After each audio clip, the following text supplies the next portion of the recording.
Hello students, good morning everyone. So students, from the previous lectures we have started a lesson an epitome of courage म्हणजे धैर्याचं एक खूप सुंदर असं उदाहरण या पाठाच्या नावाचा अर्थ आहे. नाव we have seen this lesson is based on the doctor Stephen Hawking. He was a scientist, great scientist in cosmology म्हणजे कॉस्मोलॉजीमधले एक सायंटिस्ट आहेत डॉक्टर स्टीफन हॉकिन यांच्याविषयी हा पाठ किंवा लेसन आहे. In that lesson we have seen that mister Stephen Hawking was started to suffering at the age of 17. He started to suffering from a rare disease. Now his hands or legs are going to be disabled and all the nervous system has starting to disable म्हणजे त्यांची nervous system हळूहळू अपंगू किंवा पंगू व्हायला लागलेली होती. Now then afterwards we saw that then also he did not give up. तरी सुद्धा त्यांनी त्यांच्या स्वप्नामधून माघार घेतली नाही. and they have research in the black holes. त्यांनी ब्लॅक होल्समधून PhD सुद्धा केली. and now last stanza of page number 63. Page number 60 वरचा लास्ट स्टांजा बघा. Though confined to a wheelchair with no control on his body save a finger and with a computer to help him express his thoughts. म्हणजे आता ते दो confined म्हणजे मर्यादित. आता त्यांची body ही फक्त व्हीलचेअरपुरती मर्यादित झाली होती. म्हणजे आता त्यांच्या शरीरावरती त्या आजाराने पूर्णपणे ताबा मिळवलेला होता. त्यांची बोलण्यावरची ताकद कमी झालेली होती. शिवाय त्यांचे हातपायसुद्धा अपंग किंवा पंगू झालेले होते आणि ते आता पूर्णपणे व्हीलचेअरवरती खेळले होते. म्हणजेच व्हीलचेअरवरती मर्यादित त्यांचं आयुष्य राहिलं होतं. फक्त त्यांची बोटं ते कम्प्युटरवरती फिरवायचे आणि आपले थॉट्स एक्सप्रेस करायचे. म्हणजे त्यांनी तो जे तिथून पुढं अपंग झाल्यानंतर सुद्धा जे काही रिसर्च केले किंवा काही शोध घेतले ते फक्त आपल्या बोटांच्या आणि कम्प्युटरच्या साहाय्याने ते पुढं सर्व करत गेले होते. Dr. Hawkin is an authority on profound subject of science. Numerous आता doctor Hawking is an authority of profound subject of science म्हणजे त्यांच्याकडे एक अधिकारत्व होतं. सायन्स सब्जेक्टचं एक अधिकारत्व त्यांच्याकडे होतं. कोणाकडे? डॉक्टर स्टीफन हॉकिन यांच्याकडे. Numerous honorary doctorates and awards have been bestowed on him. आणि शिवाय त्यांना काही बरेच असे डॉक्टरेटचे अवॉर्ड देखील मिळालेले होते. He is a fellow of the Royal Society and a member of the US National Academy of Science. ते रॉयल सोसायटीचे मेंबर होते. शिवाय ते कशाचे अजून मेंबर होते? Member of US national academy of science.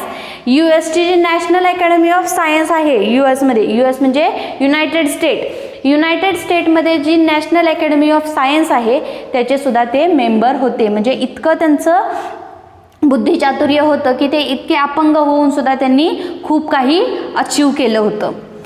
In spite of being considered Einstein's equal in intelligence. आणि शेवटी त्यांना आइन्स्टाईन, अल्बर्ट आइन्स्टाईन हा जो सायंटिस्ट आहे, अल्बर्ट आइन्स्टाईनच्या बुद्धीची तुलना यांच्या बुद्धीशी केली जात होती. म्हणजे थोडक्यात लोक असेही म्हणत होते की अल्बर्ट आइन्स्टाईन ज्या प्रकारे हुशार होता same like mister Stephen Hawking is also intelligent. Doctor Hawking is very humble man. Humble म्हणजे थोडक्यात नम्र. म्हणजे डॉक्टर स्टीफन हॉकिन हे खूप नम्र माणूस होते. A simple down to earth man.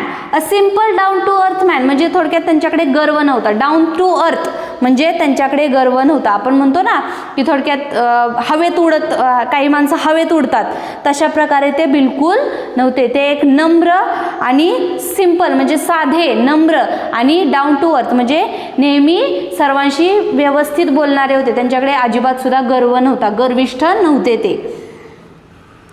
He has authored many books dealing with his awesome ideas, keeping a layman in mind. तर आता त्यांनी काय केलं की बऱ्याच प्रकारचे त्यांनी बुक्ससुद्धा लिहिले. Layman means an ordinary person without any special skill or knowledge. म्हणजे असा एक माणूस की ज्याच्याकडे काहीही स्किल्स नसतात, म्हणजे काही कौशल्य नसतं, शिवाय काही नॉलेज देखील नसतं. Keeping a layman in mind म्हणजे त्यांनी त्यांच्या मनामध्ये असं ठेवलं की अशा व्यक्तीविषयी लिहायचं की ज्या व्यक्तीला काही कौशल्य नाही किंवा काही इंटेलिजन्स नाही. अशा awesome ideas keeping a layman in mind. His writing is full of wit and humour. Humour म्हणजे विनोदी. त्यांचं जे काही रायटिंग होतं, त्यांनी आता रायटिंग कसं केलं असणार आहे, अर्थातच त्यांचं कम्प्युटरवरती प्रभुत्व होतं, त्यामुळे त्यांनी कम्प्युटरवरती आपल्या बोटांच्या साहाय्याने बरंचसं रायटिंग केलं आणि त्यांचं जे रायटिंग होतं ते विनोदी देखील असायचं. His style is so lucid and non-scientist can also understand him. म्हणजे त्यांची जी काही शोध घेण्याची किंवा लिहिण्याची किंवा काही स्पष्ट व्यक्त करण्याची जी काही पद्धत होती, ती पद्धत ही एखाद्या सामान्य माणसाला म्हणजे नॉन सायंटिस्ट म्हणजे जर का एखाद्या व्यक्ती सायंटिस्ट नसेल तरीसुद्धा त्यांच्या बोलण्याची त्यांच्या शोधाची जी काही पद्धत असेल, बोलण्याची पद्धत असेल, ती सामान्यातल्या सामान्य माणसाला देखील लक्षात यायची. A Brief History of Time is one of the best selling book of our time. आणि त्यांचं एक फेमस बुक जे होतं त्यावेळेचं ते कोणतं तर a brief history of time म्हणजे वेळेबद्दलचा एक मोठा इतिहास अशा प्रकारे त्याचं एक बुक होतं.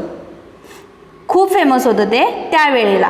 On being asked how he feels about having the dreadful ALS, Dr. Hawkins, the questions of optimism and hope says not very different from the rest.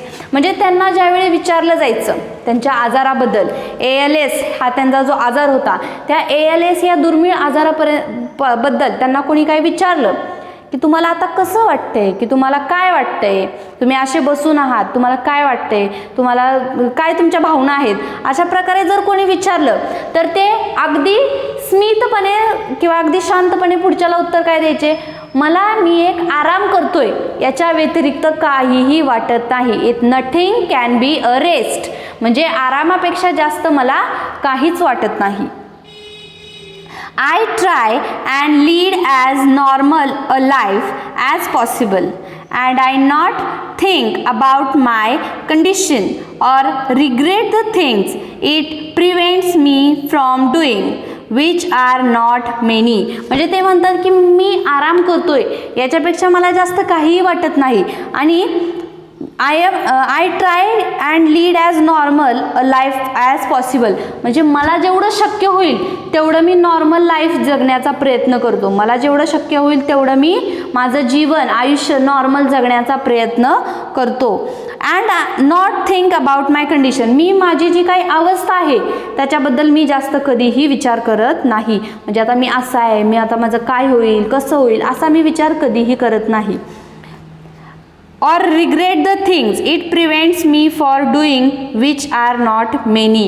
आणि जर का तसं केलं तर मी जे काही करतोय ते मी करू शकणार नाही. म्हणजे जे काही मी सायंटिस्टचं काम करतोय ते मी काम परत करू शकणार नाही म्हणून मी सहसा त्या गोष्टीकडे जास्त लक्षच देत नाही. असं स्टीफन हॉकिंग केव्हा म्हणायचे, जेव्हा त्यांच्या तब्येतीची किंवा त्यांच्याबद्दल कोणी चौकशी करायचं किंवा तुम्हाला कसं वाटतंय, काय वाटतंय अशा प्रकारे जर कोणी विचारलं तर ते अगदी शांतपणे असं उत्तर द्यायचे.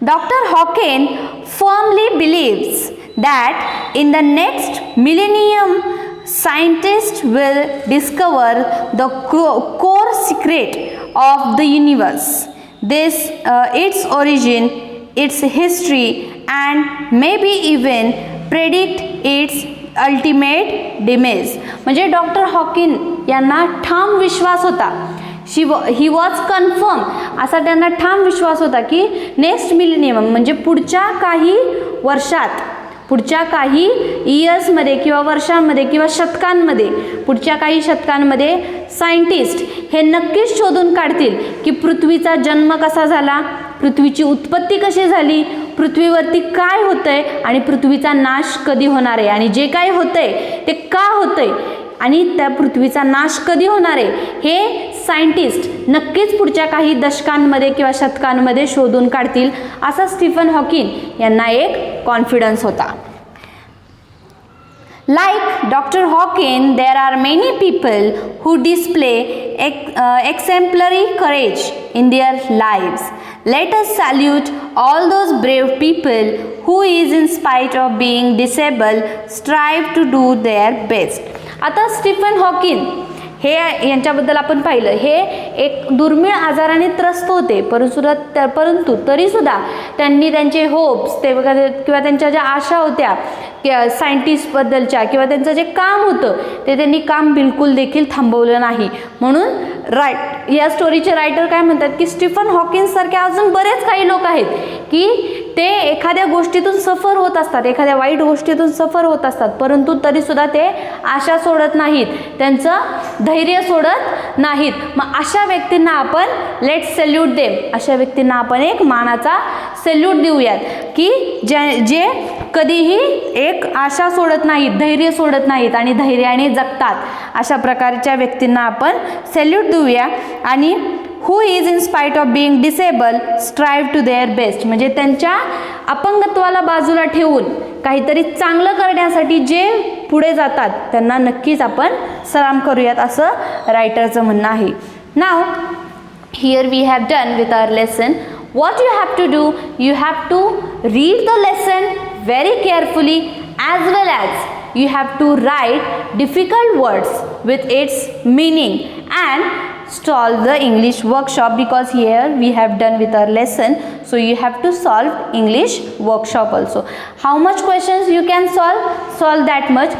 At the time of revision I will take again English workshop. Thank you.